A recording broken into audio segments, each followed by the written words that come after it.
வரும்போது அவளே சொல்லியிருப்பா, நீ வந்து உங்கள் அப்பா அம்மா தான் உன்னை அவாய்ட் பண்ணுறாங்கன்னு சொன்னா, ஆனால் நீ தானே உங்கள் அப்பா அம்மாவை விட்டுட்டு வந்த அப்படிங்கிற மாதிரி ரியாவே சொல்லியிருப்பா. ஸோ இந்த இடத்துல நான் கிளாரிஃபை இது நான் ஷோ இருக்கும்போது கிளாரிஃபை பண்ணணும்னு நினச்சேன். அவ தான் வந்து அவளோட சாய்ஸ்க்காக அவங்க அப்பா அம்மாவை விட்டுட்டு வந்திருக்காளே தவிர அவங்க அப்பா அம்மா அவளை அவாய்ட் பண்ணலை. ஏன்னா இப்படி ஒரு சாய்ஸ் அவள் எடுக்கிறா அப்படின்னு சொல்லும் போது அது அந்த குடும்பத்தில் இருந்தால் எடுக்கல, எந்த குடும்பத்தில் இருந்தாலும் யாரும் எடுக்க விட மாட்டாங்க இல்லைங்களா. ஸோ அவள் எடுத்துட்டு அந்த சாய்ஸ்க்காக அவள் வெளில வந்திருக்கானும் போது இதில் அப்பா அம்மா வேணும்னே இது பண்ணாங்க அப்படிங்கிற மாதிரி அவள் சொல்லியிருக்கா. இதை ரியாவே அவளோட ஃப்ரெண்டு ரியாவே கிளியர் பண்ணான்னு சொல்லும்போது அதை தான் அவள் சிம்பத்தி ஓட்டாவும் எல்லா இடத்துலையும் மாற்றினா.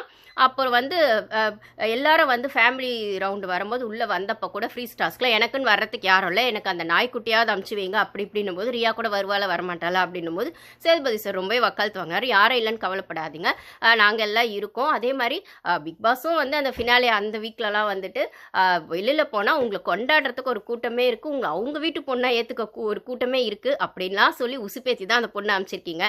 நியாயமாக சொல்லுங்கள், இந்த வீடியோ பார்க்குற எல்லா சிஸ்டர்ஸும் சரி பிரதர்ஸும் சரி அப்படி ஒரு மைண்ட் செட் இருக்க பொண்ணை நம்ம தமிழ் கலாச்சாரத்தில் இவன் எங்கள் ஃபேமிலிக்குள்ளே ஒருத்தி இல்லை, எங்களுக்கு தெரிஞ்ச பொண்ணு, எங்களுக்கான பக்கத்து வீட்டு பொண்ணு, எங்களுக்கு வந்து எங்கள் குடும்பத்தில் ஒருத்தியாக பழகிற பொண்ணு, எங்கள் குடும்பத்தில் அவளை வந்து நாங்கள் மருமகளாக ஏற்றுக்கிறோம், இல்லைன்னா தங்கச்சியாக ஏற்றுக்கிறோம், ஒரு ஃபேமிலி ஃப்ரெண்டாக ஏற்றுக்கிறோன்னு எந்த ஆம்பளைங்களாவது கட்ஸோடு சொல்ல முடியுமா?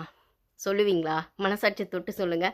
சபரி ஷோக்கு வேணால் அப்படி சொல்லியிருக்கலாம், எல்லாமே அந்த ஷோக்கு சொல்லியிருக்கலாம். இல்லை இனிமேலுமே அந்த சூப்பர் சிங்கரு இல்லை மற்ற ஷோஸ் ஏதாவது விஜய் டிவியில் வந்தால் அது அந்த ஷோவோட சரி. வீட்டுக்கு அப்படின்னும்போது அந்த அந்த தமிழ் கல்ச்சரில் இருக்கிற விஷயங்களோ இல்லைனா நம்ம என்னதான் மேல் டாமினேட்டட் சொசைட்டியாக இருந்தாலுமே குடும்ப குத்து விளக்காக தான் எங்களுக்கு வேணும்னு சொல்லி இப்போவுமே அந்த மாதிரி பொண்ணுங்க தான் மருமகளாக வேணும்னு எதிர்பார்க்குற காலத்தில் நீங்கள் வந்து திவ்யாவை கூட ஏற்றுக்குவீங்க அந்த ஸ்மோக்கிங் அப்படிங்கிற விஷயத்துக்கு, அரோராவை ஏற்றுக்கிறது அப்படிங்கிற விஷயம் போது இதில் துஷார் தான் வந்துட்டு தக்காளி தொக்கான்னா தெரியல. ஏன்னா இப்பயுமே சபரியோட பர்த்டேல துஷார் கூட தான் அரோரா சுத்துறான்னா அவள் வந்து ஒரு இடத்துல சபரிக்கிட்ட இது லைவ்ல வரலன்னு சாரி லைவ்ல தான் நான் பார்த்தேன், ஒன்னாரில் வரலன்னு நினைக்கிறேன்.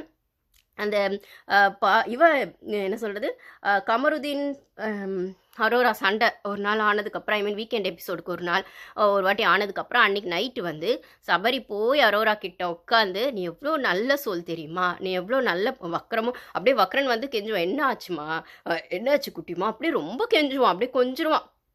ஸோ அவ்வளோ தாங்குன்னு சபரியும் விக்ரம் எந்த அளவுக்கு சுபியை வந்து தங்கச்சின்னு சொல்கிறானோ சுபியை அந்த ஒரு ரிலேஷன்ஷிப்லேயே வச்சு மெயின்டைன் பண்ணுறதோ செய்கிறதோ ஃபோட்டோஸ் அது ஒரு பக்கம் இருக்கட்டும். ஆனால் அதே இடத்துல அரோராவை வைப்பானா அது கேமோட சரி.